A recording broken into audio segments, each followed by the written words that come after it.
चल गइलू छोड़ के जान, चल गइलू छोड़ के जान की अखिया बरसता। चल गइलू छोड़ के जान की अखिया बरसता। तोहे देखेला पगली हमार, तोहे देखेला पगली हमार की मनवा तरसता। चल गइलू छोड़ के जान की अखिया बरसता। चल गइलू छोड़ के जान की अखिया बरसता।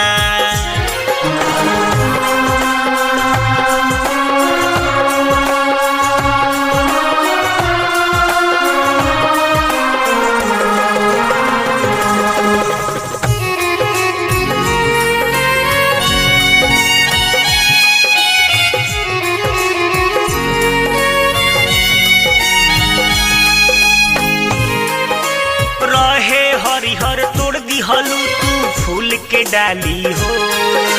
प्यार से भरल दिलवा के तू कैलू खाली हो।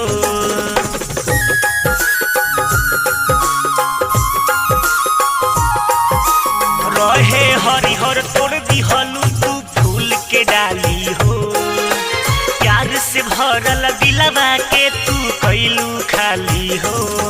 बनलू काहे जान इतना हर जाई, इतनो ना सोचलू की दीवाना मर जाई। अब मिले खातिर हो यार, अब मिले खातिर हो यार कि मनवा तरसता। चल गइलू छोड़ के जान की अखिया बरसता। चल गइलू छोड़ के जान की अखिया बरसता।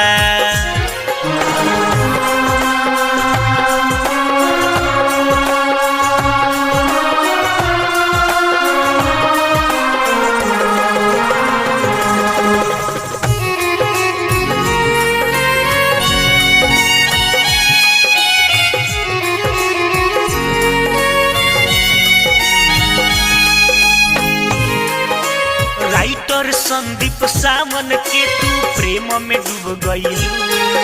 विरंजन के दिलवा में कांटा बन के चुभ गइलू।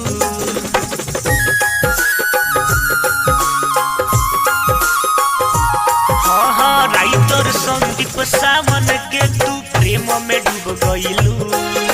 विरंजन के दिलवा में कांटा बन के चुभ गइलू।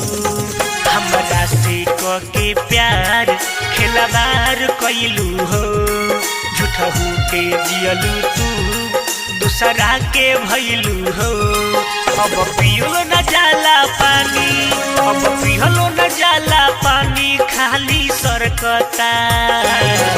चल गइलू छोड़ के जान की अखिया बरसता।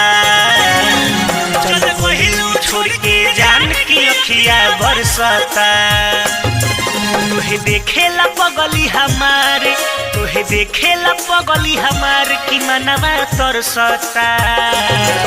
चल गइलू छोड़ के जान की अखिया बरसता। चल गइलू छोड़ के जान की अखिया बरसता।